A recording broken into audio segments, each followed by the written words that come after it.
Watching our moves keep everything locked. So, just stumbled over the sub. I've had an experience that may be suited here. A year ago, in around December time, living with my mother who is a teacher and has great memory, seemed to have misplaced her keys. She always came home from work, leaves her bag at the door, and kept her car and house keys on a hook in a small entrance hallway. Anyways, she woke up for work one day and started stressing at the fact that she could not find her keys and woke myself, asking if I'd use them. I stated no, and we searched for about 60 minutes, making her late for work without any luck. We got to the point of looking through her rubbish bins in case she had thrown them away, as we couldn't find them inside the house. So, 24 to 48 hours pass, and she's using her spare car key and house keys now, reporting them to the police for a lost or stolen number, and also informed our insurance. She also had our house locks all changed by insurance also, as a security measure. My mom at this point is super upset with herself for losing 3 keys. As she is a teacher, she's super organized and has a memory like an elephant. I get a little pissed off too, with her stress, and start thinking maybe someone has taken them. So for the following 7 days, I keep my car in front of hers on the driveway, in case someone has her keys and attempts to steal her car. On the 7th day without keys, a set of house keys go missing from her car. These keys are spare set to my sister's house, which is about an hour away from us. So then, we have another stressful 24 to 48 hours trying to locate these keys. No luck. A few days pass, and I'm still parking my car in front of her, still no sign of either set of keys. Next thing, her car booklet gone from the dashboard one night, just the manual and service book. And CDs. So, we call the police, who state, "Do you have proof of this? And we think you may have dropped your keys on your driveway," basically setting a scene, which meant we didn't have to file a major paperwork or do a major report. A few weeks later, a few days before Christmas Eve, I decided for the first time to park my car on the front of my house, instead of the driveway blocking my mom's car, as we did not have any odd things happen, and we were gearing up for Christmas. The next morning, I'm woken up by my mom, who's screaming, "They've taken my car! They've taken my car!" I jump up, run down the stairs, and a dry square on an empty drive. No car. Boom. I'm on the phone calling the police, and my mom's in hysterics, saying, "They've been watching us. They must have known you didn't park your car on the drive." So, after a few hours, the police turn up. They get the rundown and say, "We think it's still in the area." I'm laughing at this point, as I can't get over the fact that they have been watching us for about 3 weeks now, and I got into the car to get the keys to possibly get into our house. The other reason was that my mom had only filled the car up the night before, and had about a 45-mile range. I was sure it was long gone. Boxing Day. A call from the police. "We have found your car less than 7 miles away. Mud had been placed onto the number plates. One window open, 50 miles down in the tank, and no keys." It was all so odd, as the car was parked in a footpath leading to a field leading to nothing. The police only found a packet of rolling tobacco in the car, and none of the fingerprints, nor the packet, nor the steering wheel door handle flagged up on the police database. Till this day, we have no clue on a culprit. Now, in the last 10 months, our house locks have been scratched, and our gate is left open after being closed on an evening on several occasions. My mom's new car has had scratch marks on the locks too, yeah, so I'm not sure if I'm meant to be creeped out or just a clever criminal. But just keep everything locked.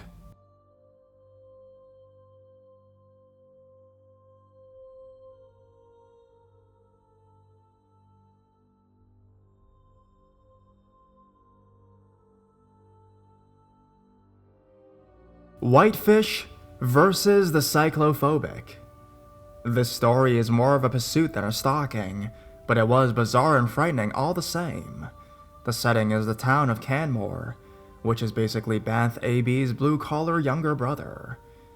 Being the easternmost town in that latitude of the Rockies, large enough to have bars not run by the Legion, Canmore is the natural stop for Calgarians who just want to get drunk and enjoy the fineries of the Blow Valley.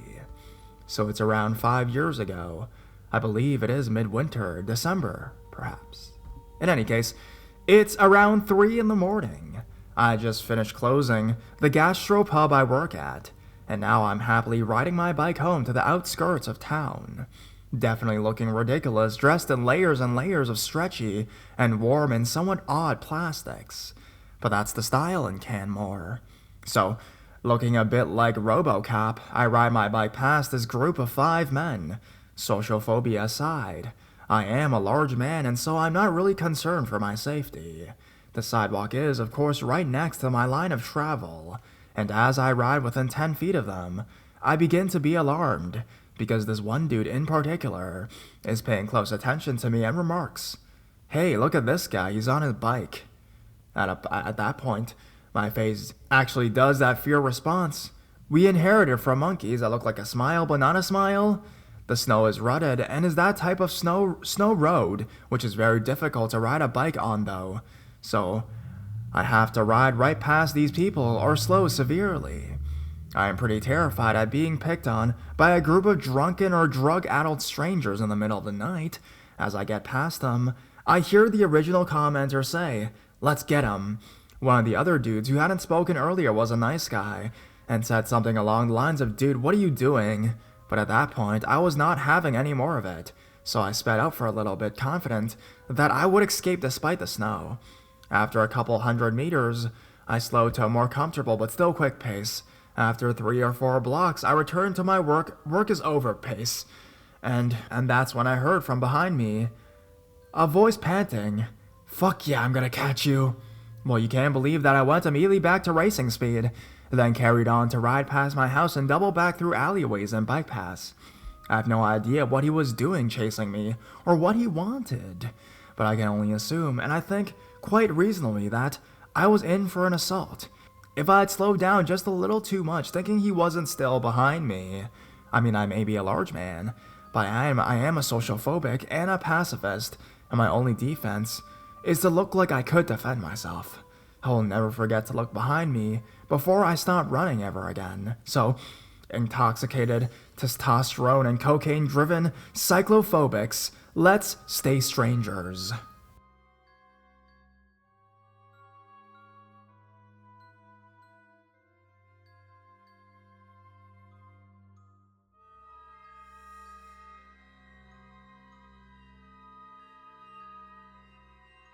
Come sit under the stairs.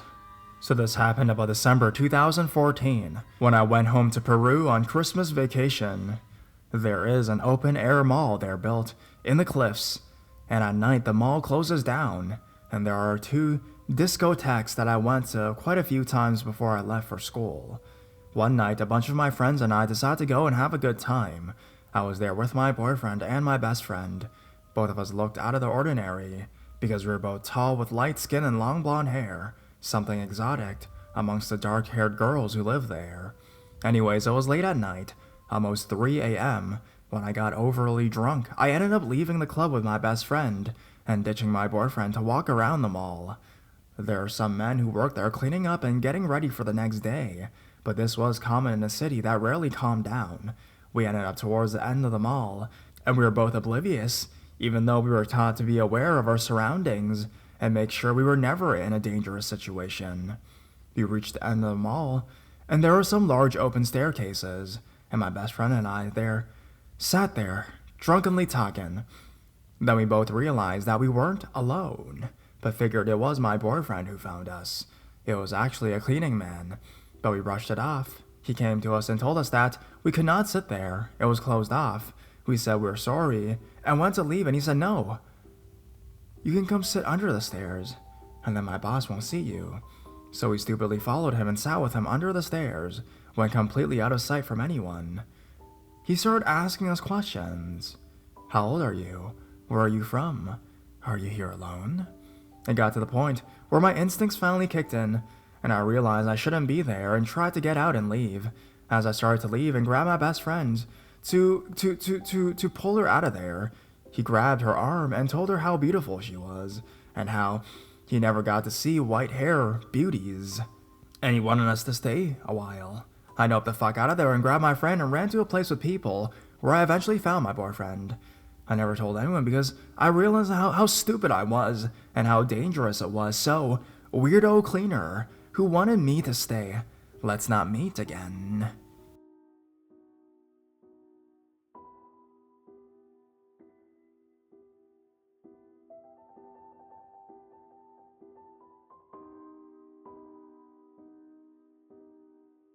I know the creepy man in my house was an intruder. This happened December of 2014. I attended a public university in upstate New York. The tuition was cheap, but room and board was expensive. So my boyfriend and his best friend and I decided to rent a small house because it would be so much cheaper. It was our senior year, and we were starting to realize how much debt we'd be in when we graduated. So we decided this would save money, and it did. Anyways, Max, my boyfriend's best friend, is gay, and he would often have guys or girls sleeping over. We had lots of gay guy friends and some girls as well that would crash on our couch. Sometimes I'd come home and find someone sleeping on our couch. At first I didn't know who they were, but after a while, I became well acquainted with all of his friends. So one night, I went out with a couple friends. Max and my boyfriend, John, said they were just gonna invite a couple friends over and play video games or whatever. Sometimes their friends would get a little buzzed and just spend the night instead of driving home, so I was expecting this to happen. I was planning on coming home around 11, but I lost track of time and didn't get home until 2 a.m. I entered our house through the back door quietly. It was so dark, so I used a flashlight on my phone.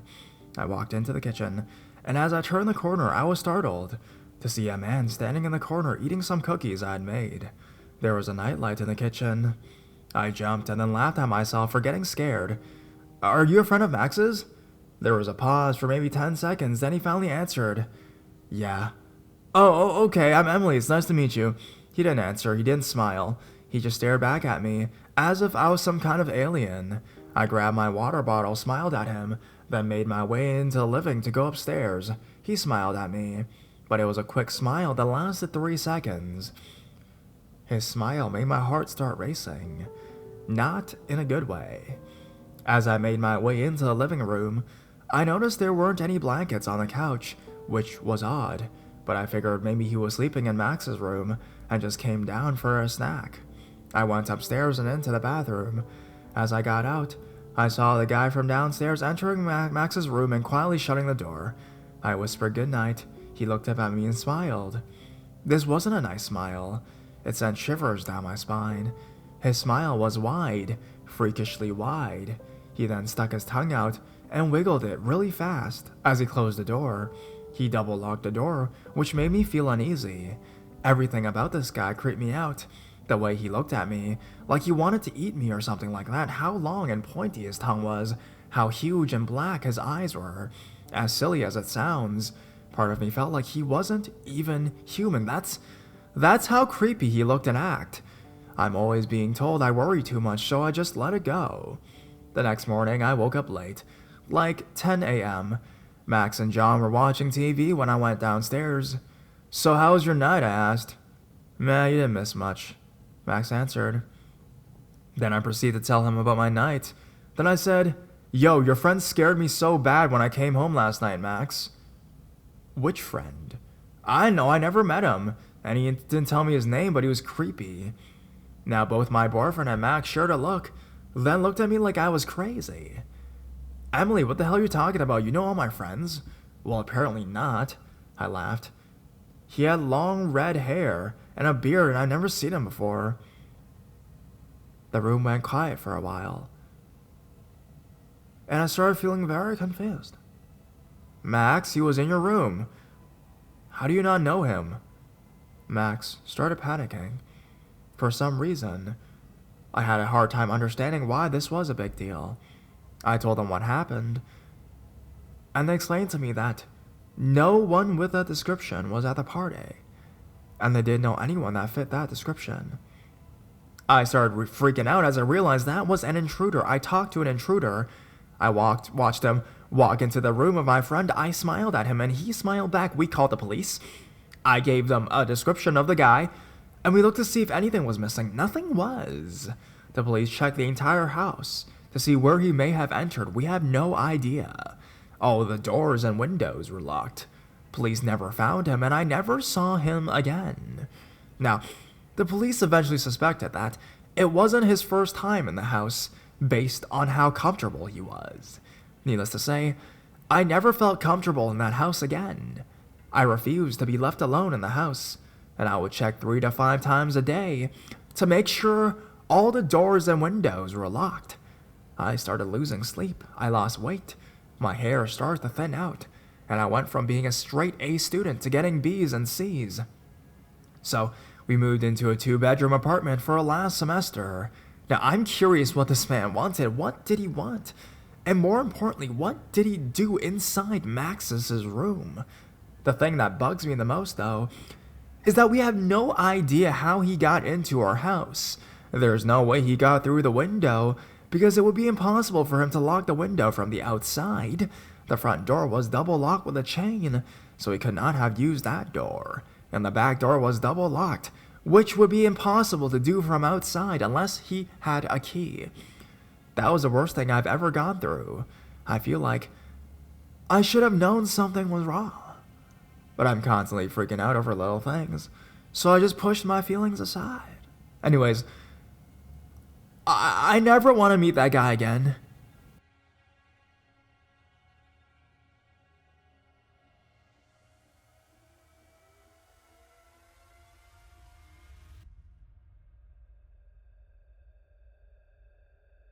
Pickup truck creeps. So this happened a couple years ago, but I just found the sub and thought you guys might like it. So it was December, and I was bored, so I thought I'd walk up to my mates, who lived in the same estate as me. It was at best a 2-minute walk, and it was only 8 p.m. It was rather dark outside, on account of it being winter, but it's a safe part of town, if possibly the safest. So I let my parents know and I head out. No one else is outside, and it seems pretty quiet, so I'm enjoying the quick walk while listening to music. That's when I notice there's a pickup truck driving pretty slowly behind me, getting ready to pull up. It's not unusual for people to stop to talk or ask for directions to somewhere, so I wasn't really nervous, but still pretty cautious because I didn't remember ever seeing the truck around here before. I kept walking, but turned off the music so I could hear. I heard it stop and the car doors open. A man, quite tall and buff compared to me, I'm pretty short for a guy, starts motioning for me to come over and is walking towards me. I'm no fool, so I start running. He jumps back into the car, and they swing around to catch me out before I can get to the other house. At this point, I'm running to hell because I'm freaked out. I get to my friends and I start pounding on the door, yelling at them to open up. They do, and just before I go, I can see the truck speeding off. It's not as creepy as most of the stories on here, but this still shook me up quite a bit.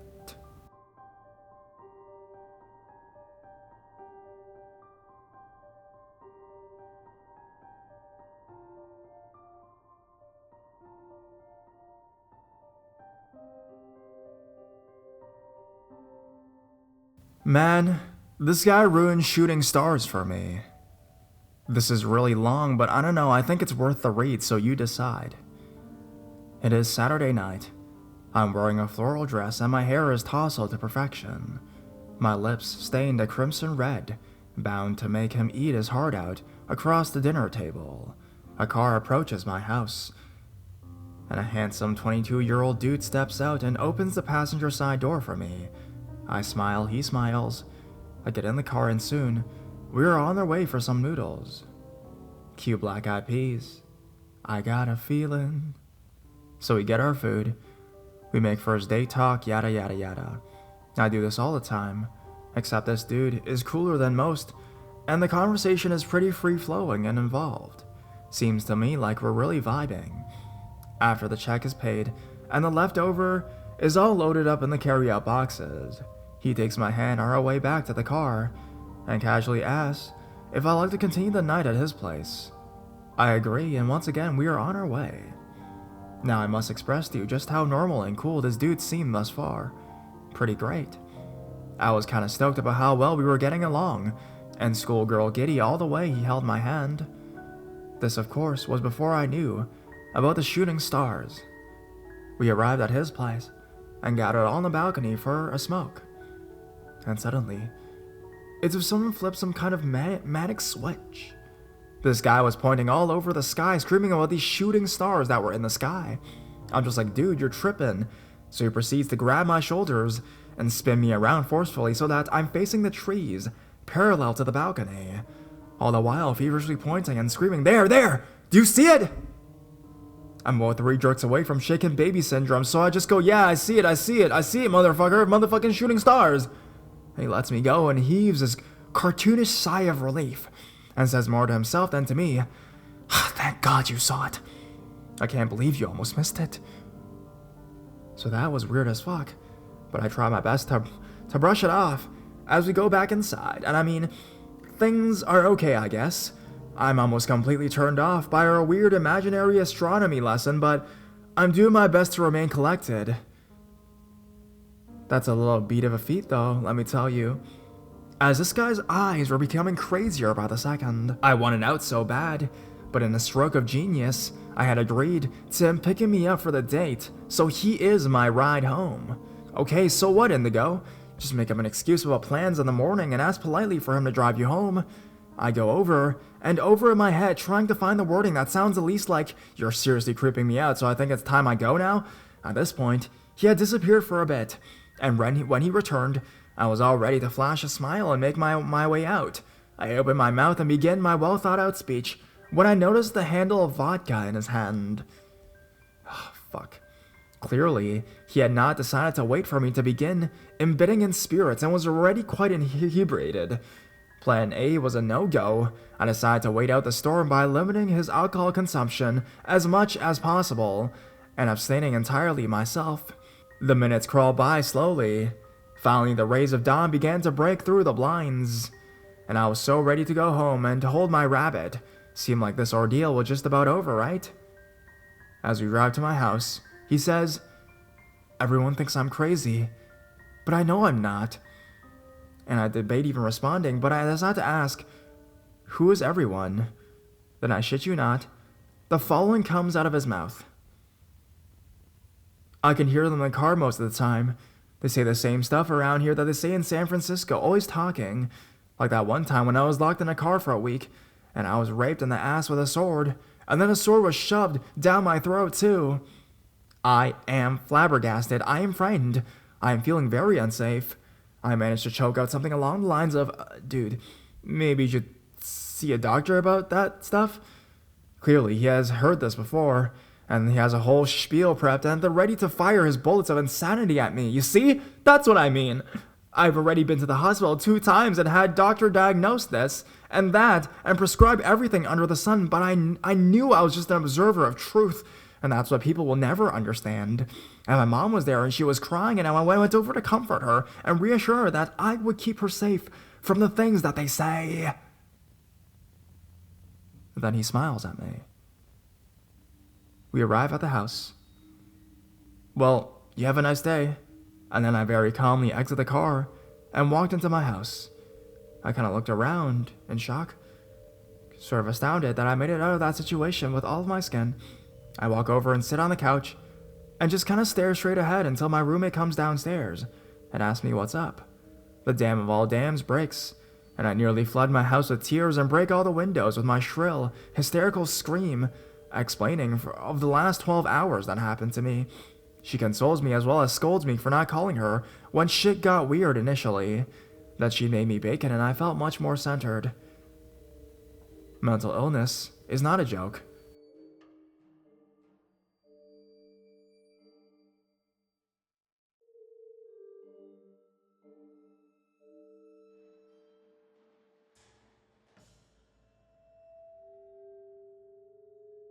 Stalker won't take the hint. My story begins with someone that I used to hang out with. His name is Banting, and we used to be friends.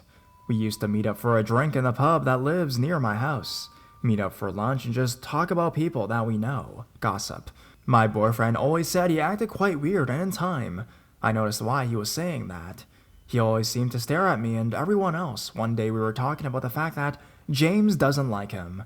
James is my friend, and I did want the two of them to get over their fight so we could all hang out together. Banting straight away said he's not going to be friends with him and pulled out his phone. He then proceeded to show me all the things him and James have said to each other, and even screenshotted them. Weird. Alarm bell started to ring. I decided I'll let him down easily, and if I didn't respond to a few of his texts that he would just get the hint, right? He kept bragging about his other friends in London, and I assumed he would just go out with them when he found out that I wasn't replying to him, right? That was last year. I stopped talking to him. I blocked him on my phone so he can't text or call me. I didn't think about him for a while because my plans seemed to work. The other day I downloaded this app called WhatsApp where you can message people for free. As soon as I downloaded it, a number popped up with "Found you." Now, I didn't have this number saved, so I replied with "What?" And what they respond was, "You went missing, but I found you." Now, I just downloaded this app and opened it. In the two right-hand corner, you can have photos. I clicked on the photo and to see who was sending these messages, and it was Banting. I straight away blocked and deleted him on that.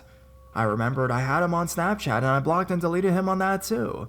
I seriously went through Facebook and blocked him on there too. Today, I got a message from him asking if I'd be going down the pub that's right near me today. This guy would have made it another Facebook account just to contact me. I blocked and deleted him before. I replied with no. And now I have blocked and deleted him yet again. Seriously, why does this guy not get a hint? I stopped talking to him last year, right? I'm going down to the pub tonight, but now I worry that he's gonna be there. I will have to change my plans because this freak won't get a hint.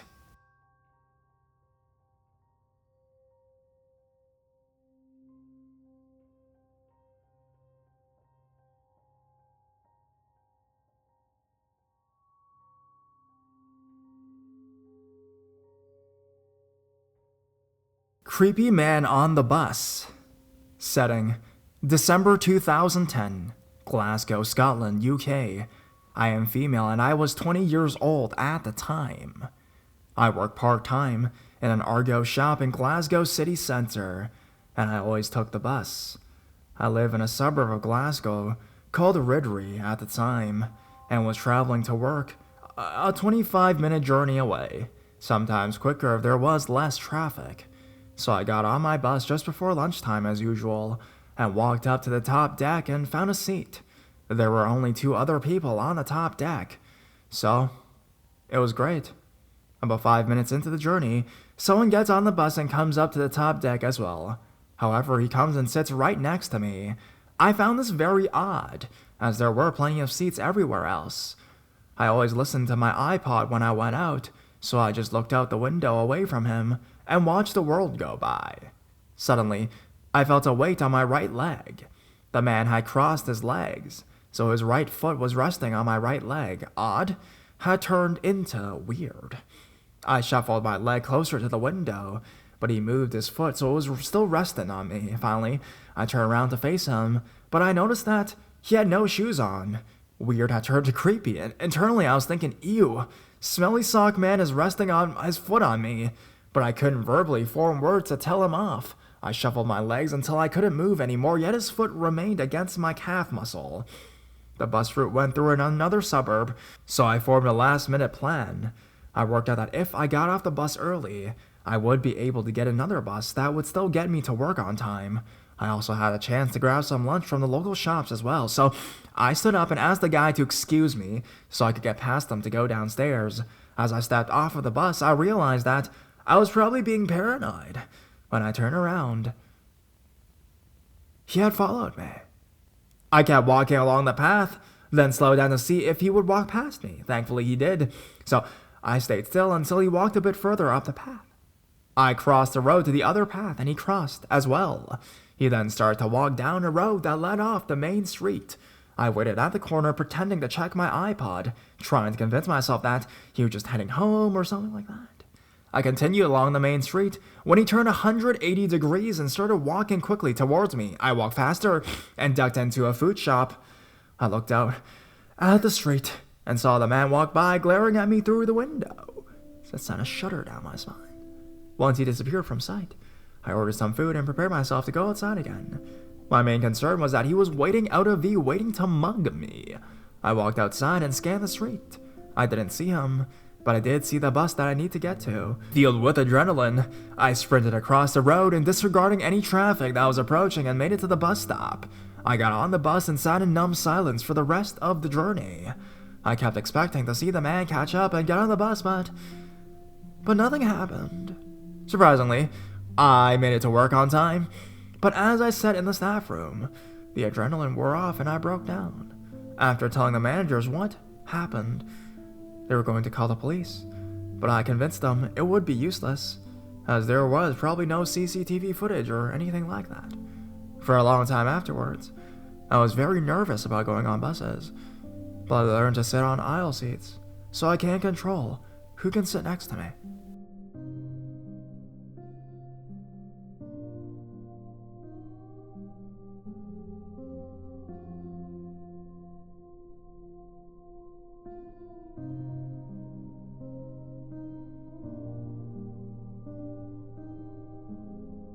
My meth-making coworker. To preface this, I worked at a retail store and go into work a morning shift that starts before the store opens to perform inventory counts, and generally, there's just 2 people in the whole building before 8 a.m. when we open. A few years ago, my girlfriend and I lived with 2 roommates, Aaron and Charles. Aaron had his own room. My girlfriend and I shared a room, and Charles crashed on the couch and contributed about $150 towards rents and bills a month. Everything seemed fine, but a time came when a coworker of Charles, Aaron, and I offered Charles his own room over at the house he was renting. Charles jumped at the offer because it was only another $100 a month, and he had his own bedroom and bathroom. Everything with all what seemed great because even though one of my best friends was moving out, he was only moving about 2 blocks away, and we still hung out all the time. Things stayed about the same, like this, for a few months. Charles and I hung out all the time, either going over to his place or coming back after work to mine. It wasn't until early in December, roughly 4 months after he moved out, that things started to get odd. CJ, the coworker that Charles moved in with, began to act odd. He became secretive, and what we all considered paranoid. The house that Charles moved into was laid out in a sideways Y, roughly. On the left side of the house was the garage, kitchen, dining room, living room, and a bathroom. To the right was the staircase, which went up half a level and down half a level. Upstairs was a bedroom, a bathroom, a spare room, and a storage closet. Downstairs was a family room, game room, and another bathroom and bedroom. Charles lived in the upstairs bedroom. Someone else was temporarily staying in the spare room, and CJ was in the downstairs bedroom. Around the back of the house was a basement and storage room that looked like a door was installed to give access to the inside of the house as an afterthought. The main entrance to the room was on the outside, and CJ had the door chained shut and padlocked.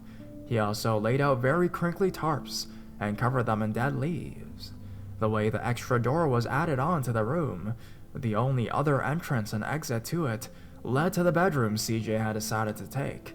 Charles kept insisting on CJ being up to bizarre things, but I kept brushing it off. He was known to do a lot of drinking and almost no sleeping, so I attributed it to those 2 things and thought nothing of it. It wasn't until a few weeks into December that I started noticing that when I came back home after spending time over at that house, that my eyes felt itchy and stung a little bit. If I stayed over there for too long, I had a tightness in my chest that would develop and have difficulties breathing at the time. The person staying in the upstairs spare room had brought their cat with them, and I figured that it was just the allergies from the cat, despite my girlfriend and I having cats ourselves. Near the end of December, CJ had gotten a letter in the mail from the landlord of the house saying they had 60 days to leave the house as it was going up for sale. The older lady that they were renting the house from had encountered some health problems and was going to move a few states away to be closer to the rest of her family, as it was easier for her to live near them. This was about the time that CJ started to get really weird, and I started noticing it too. Like I mentioned at the beginning of this, I work at a retail store and go in early in the morning about 6 a.m. and perform inventory counts on all of the high-dollar items we carry. It's a tedious job, sure, but it was a full-time job and I got the benefits. Weekends off and my day was done at 2 p.m. each day. Anyways, CJ was generally the opening manager on duty who'd go in with me at 6 to open up. My normal routine before work consisted of driving to the grocery store across the street from where I worked and getting a coffee at about 5 in the morning. I would drink my coffee and read the news on my tablet or phone using their Wi-Fi out in my car for about half an hour to 45 minutes. After that, I would head across the intersection to my work and sit and wait for the opening manager to arrive. Sometimes they would arrive early, so that was why I tried to show up about 15 to 20 minutes early each day. Around the time that CJ got that letter, I started noticing that when I would go and get my morning coffee, he would be parked further down in the parking lot in front of the 24-hour drugstore. The first few days, I thought nothing of it. Next door to the drugstore was a small bakery that offered free Wi-Fi as well that would open up at 5. But I started to notice that when I went to go and park in my work's parking lot, he would move to a different parking lot and sit there watching me. Around the time we would have to go inside, he would drive with the lights off, out of the parking lot and out of view, then pull into our parking lot like nothing had happened. He would always make up excuses like, "Oh hey, sorry, I was running late this morning." The weekend after this all started happening, Charles let me know that some weird stuff was going on at his house. I went over and we hung out in the driveway smoking cigarettes, and he filled me in on what was going on. He didn't want to go inside because CJ was really acting odd. Whenever anyone upstairs would leave their rooms, CJ would be at the bottom of the stairs waiting to see what they were doing. Several times at night, always about after midnight, a car of some people Charles didn't know would arrive and CJ would lead them around the back of the house and into the locked room. They would be in there for about half an hour to an hour and then the people would leave. I stayed the night and over at the house, Charles and I walked to the bottle shop between our houses and picked up some beers and more smokes. We were gone for maybe 50 minutes and in that time, CJ had locked the door on us. Since we were only going to be gone for a short time, Charles didn't bring the keys, and we ended up having to pound on the door until CJ came around and peeked through the kitchen blinds to see who was outside. It took him about 5 minutes to walk the 20 feet to the front door and let us inside. We were able to see him clearly in the living room pacing around before he let us back in. The following day, however, after CJ had left for work, Charles and I went to the garage to investigate what Charles had found a few days prior. On a shelf in the corner of the garage was what appeared to be at least half of the ingredients for making meth. Along the far wall in the garage were 10-gallon plastic paint buckets full of mysterious murky-looking chemicals. They could have been from anything, but they had a very foul smell that was very similar to what the smell from CJ's room was.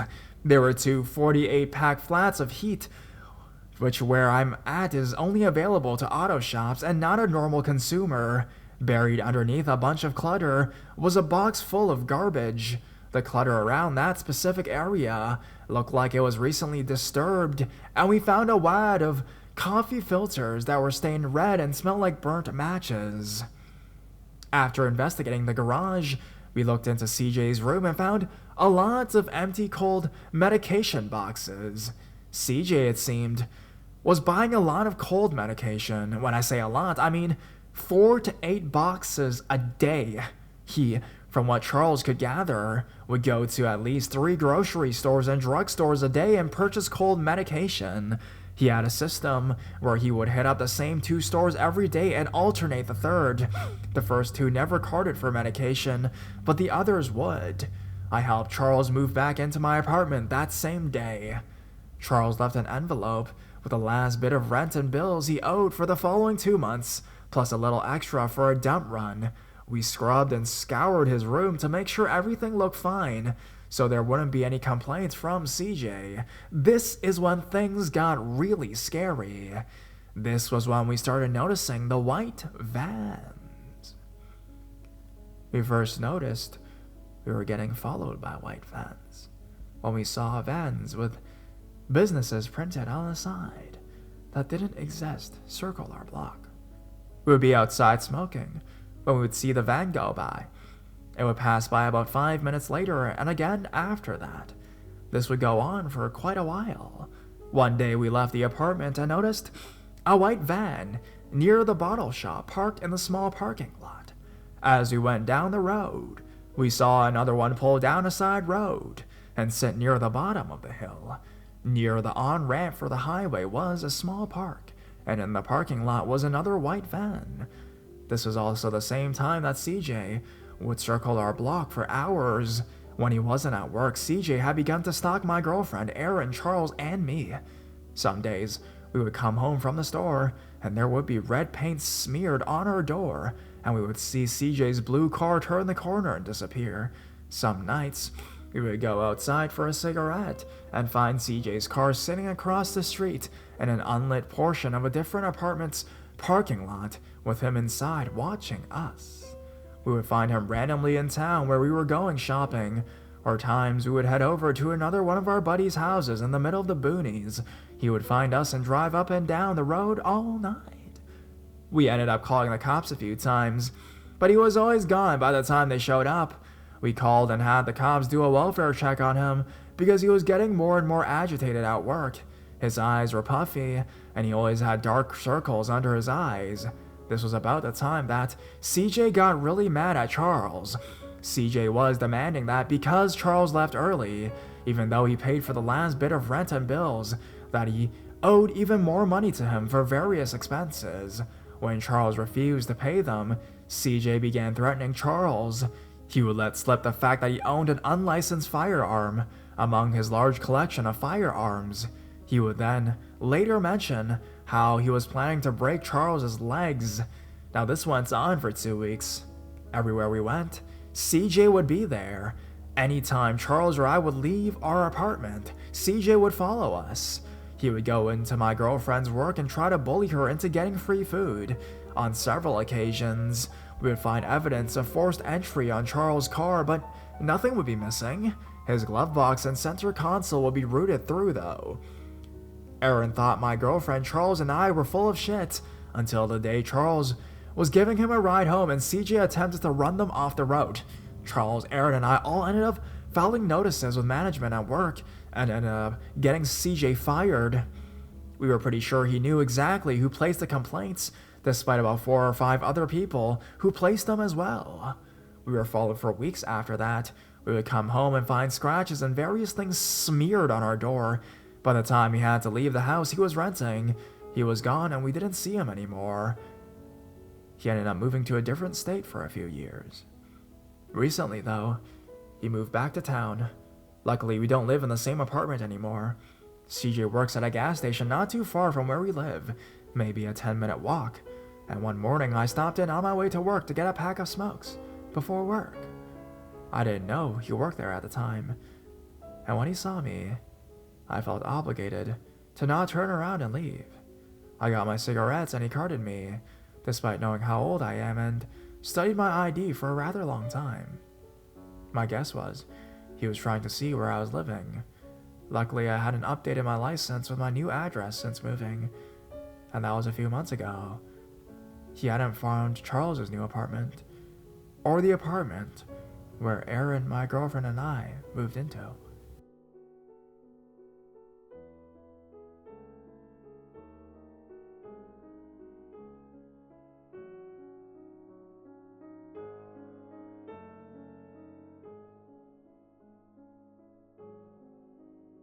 Creepy encounters with a customer.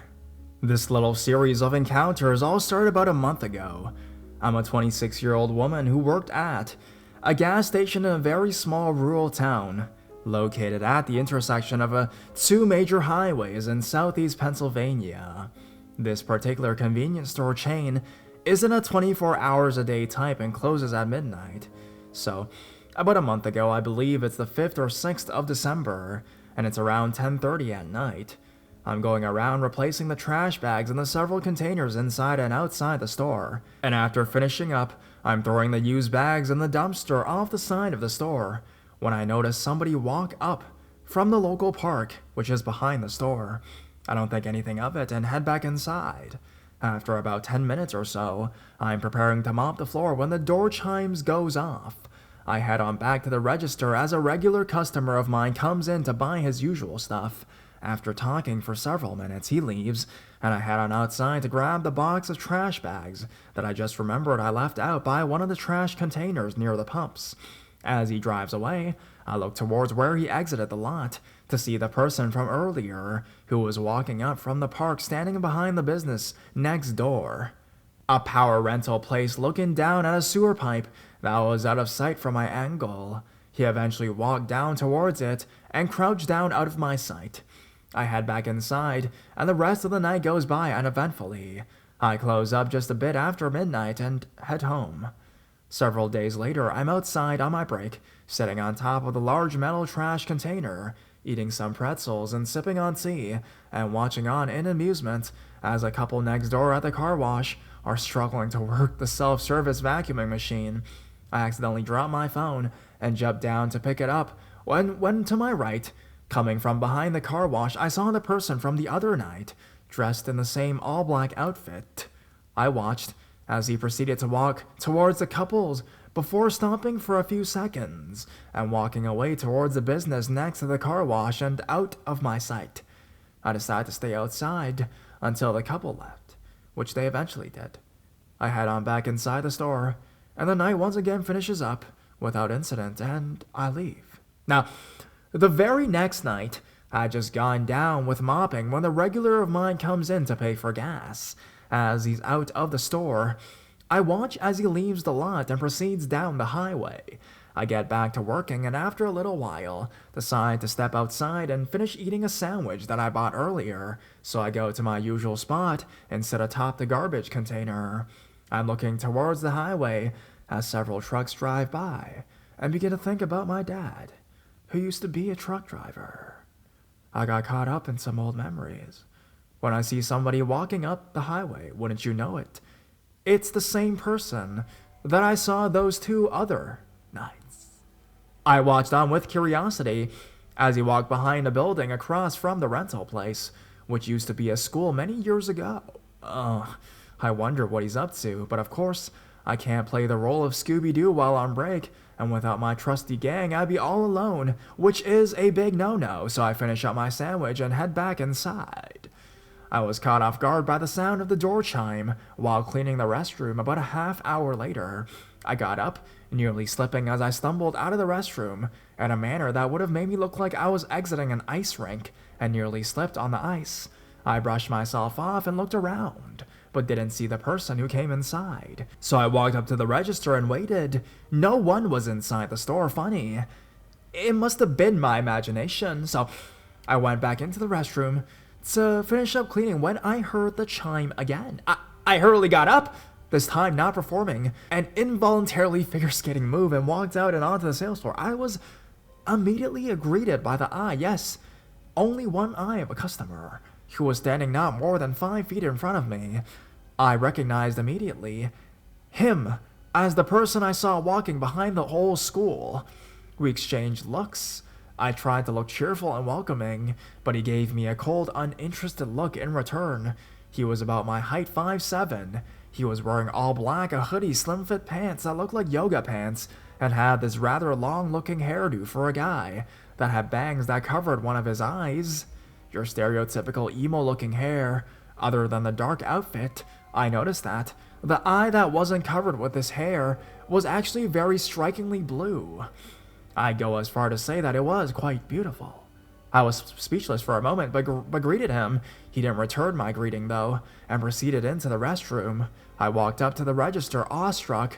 I waited for him to come out, and he did not long afterwards.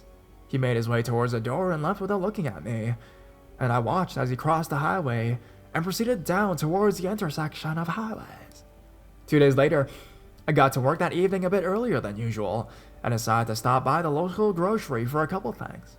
Once my shift started, time went by rather quickly, and it was almost 11 on the dot when I checked my phone again. I went outside to wipe down the pumps and replace the trash bags. I had just finished up on one of the pumps when I turned around to proceed to the next one, when I saw the same person, again, walking up the highway. I felt a bit on edge as he got closer, but I pretended to not see him and continued wiping. I looked up real quick and just caught a glimpse of him turning and walking into the lot of the car wash. I also noticed that he was wiping his neck with his hand as he disappeared behind the car wash. I pretended like I was finished and began walking inside. I hurriedly made my way back inside and up to the register in case he came in.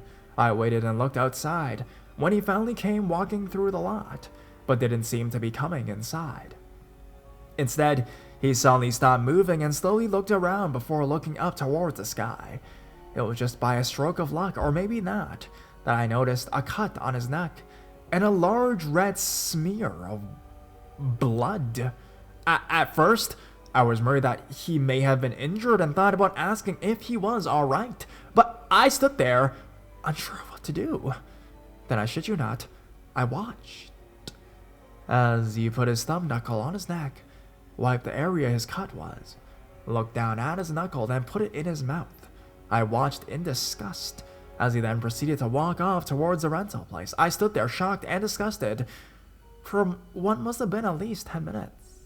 I debated whether or not to call the cops for this man's sake, but he was probably long gone by now, and it would be pointless, I thought. I went back outside to finish wiping down the pipes when I hear a car approaching from behind me. I turn around to see a state police cruiser slowing down and eventually stopping in front of me. I could see the light of a flashlight coming out of the passenger side window, being shined around. The state trooper greeted me and asked if I saw a young man out and about the area any time in the last 20 minutes or so, wearing all black and carrying a pocket knife or other type of blade. I said yes, but not the part about the knife or blade. He asked me when and where I saw him, and which direction he went. I told him about 10 or 15 minutes ago, walking towards the rental place next door. He talked on his radio for a minute before thanking me and driving off. Okay, so now there's a blood-drinking, blade-wielding creep walking around my town now and could be anywhere. Wonderful. I went back inside, locked up again, and simply waited for either the creep or cop to return, but none of them did by the time it was midnight. So I closed up and left for home. By the time I left that gas station job for my new one, I hadn't seen the man and am currently working a new job in a new town. So, to the man who made me temporarily lose my appetite for any red liquids or condiments, but once again invigorated my love for blue eyes, let's not meet again.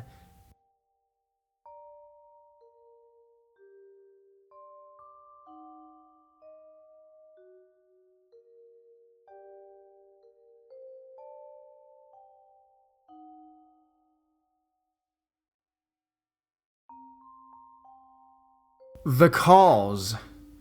Let me give you a bit of background information. I live in a major European city.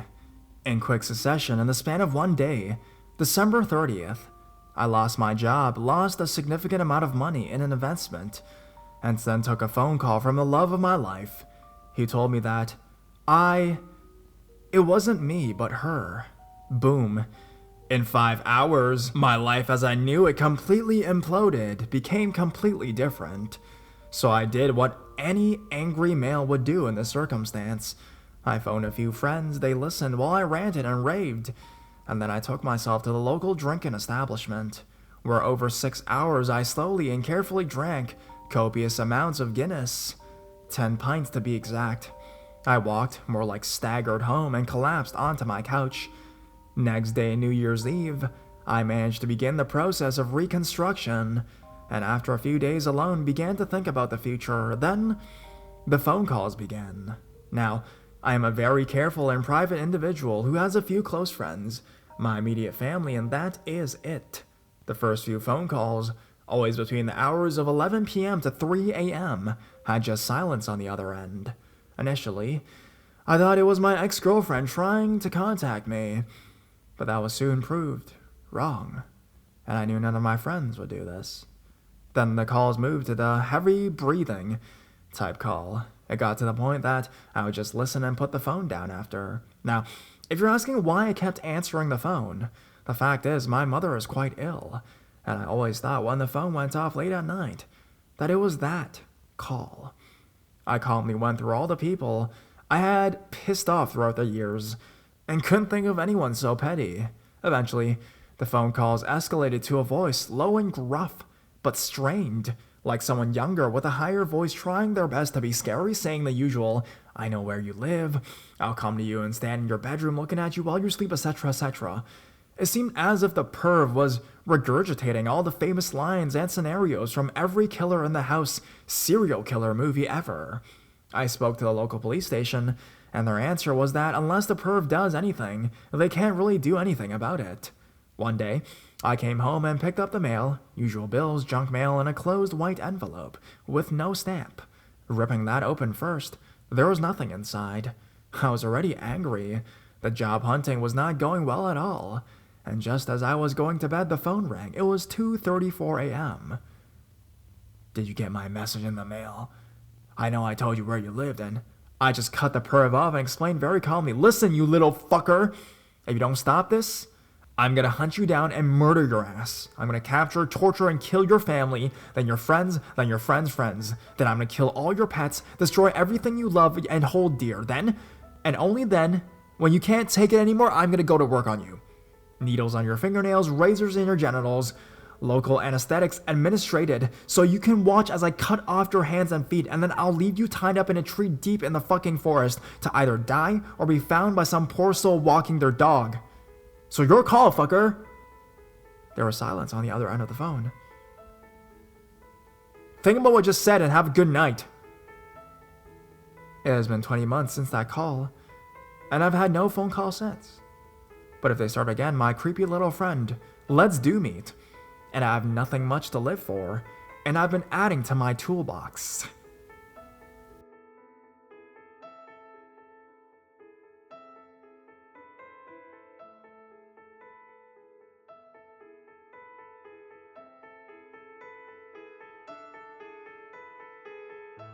Weird way to be scared, but the only time I ever felt truly unsafe. So, let me give you a little insight in myself before I continue. This happened in December of 2009. I'm a 210-pound man, standing at roughly 6'3", 6'4", and I know how to handle myself in a tough situation. This probably saved my life that night. I was in the park with two friends, and we're just shooting the shit when a car full of 3 girls rolled up in the parking lot and asked us for directions to a strip club. None of us knew how to get there, so we told them, "Sorry, we can't help you ladies. We don't know how to get there. We only know how to get in that area if that can help." One of the girls asked if we wanted to jump in the car and go with them to the club. I looked at my friends who seemed enthused at the idea. I spoke up and kept saying no. I know I was being a cockblock of sorts, but here's why. As they were talking to us, I saw what looked like a pile of blankets or clothes in the back seat next to one of the girls. I kept staring at it because it just didn't seem right. I watched for any subtle movement, and sure enough I could see breathing. I didn't want to freak out or say anything on the spot because it could have went much worse than it actually did. So I just kept telling the persistent girls that it wasn't a good idea, that I was dating someone, one of us wasn't 21 and the other had drill in the morning. The guys had no idea what I was doing and they became defensive and told me if I didn't want to go, that I didn't have to, but not to speak for them. The girls tried the whole temptation thing, saying if I drove one of them, they would take good care of me. I didn't buy into it and I started to get angry. I told them we didn't want to go and just leave the park if they didn't have anything else to do. Then, I saw an abrupt movement from the blanket in the back seat. The wind from the open window blew it up, and I could clearly see a man holding a knife. Still not wanting to freak out and frighten my oblivious friends, I played it cool and told them they better leave because they're harassing us and I would call the cops. Then my older friend turns to me and says, "There is someone else in the back seat." Being a loudmouth, he told the person to get out of the car.